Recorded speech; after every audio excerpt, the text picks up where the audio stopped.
runtii waxaan aad iyo aad qaranka Soomaaliyeed iyo bulshada Soomaaliyeed iyo ehelka iyo asxaabta aan uga tacsiyeynayaa geeridii xanuunka badneed ee ku timid walaalkay saaxiibkay runtii aan dhihi karo wuxuu aniga ii ahaa dabcan saaxiib gaar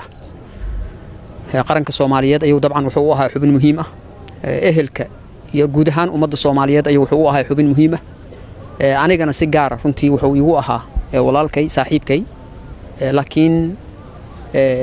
dabcan Allah subhanahu wa ta'ala ayaa inaga jecleystay waqtigiisina halka ku ekeeyay waxaan leeyahay guud ahaanteen waa isaga tacsiyeynaynaa samir iyo iimaan Allah naga siiyo asigana waxaan Allah subhanahu wa ta'ala uga baryaynaa shuhaadadiisa inuu Ilaahay ka aqbalo jannadii firdawsana Ilaahay uu ugu bishaareeyo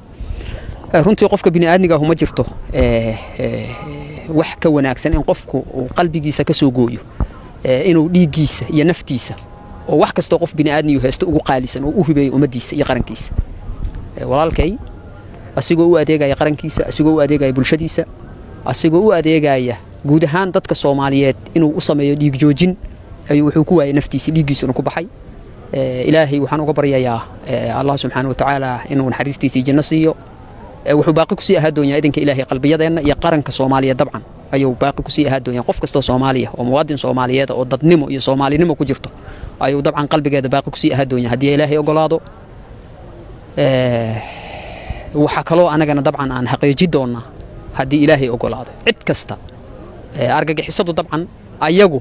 qiyaano iyo dhagar lagama weynaayo laakiin waxa ka weyn ayagu waxa ay ku fikirayaan waxa ka weyntii Rabbiga ka weyn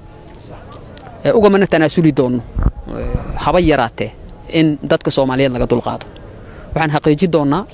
oo aan ku adkaa doonaa waliba qalbiyadeena ku adkaa doonaa ficiliyan uga adkaa doonaa waxa walaalkeen uu ku shahiiday oo naftiisa ku waayay inaan xaqiijino ayaan ku adkaa doonaa hadii Ilaahay ogolaado wax kasta isku dayayaan dhagar kasta isku dayayaan laakiin dadka Soomaaliyeed iyo qaranka Soomaaliyeed cabsi gelimayso Ilaahay idankiis midna shaki kuma jiro mar haddaan dagaal ku jirno dad badan oo qalbiyadeena ku weyn oo qalbiyadeena xusiis ku yeela doona oo markaas runtii iyo mar dambaba aad iyo aad aan xanuunka hor u dareemi doona ayaa naga dhimanay laakiin waxa ka weyn yoolka aan u socono oo ah dadka Soomaaliyeed inay helaan xurriyad iyo nabad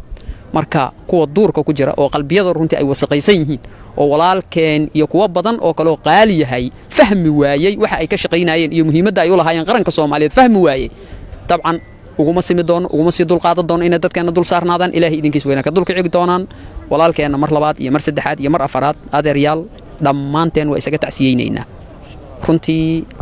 ma u malaynaayo hooyadii iyo aabihii dhalay way dhaleen oo ka soo go'ay laakiin u malay ma farxan inay iga xanuun badnaayeen waxaan dareemo xaqiiqatan marka aad iyo aadaan runtii aan uga xumahay laakiin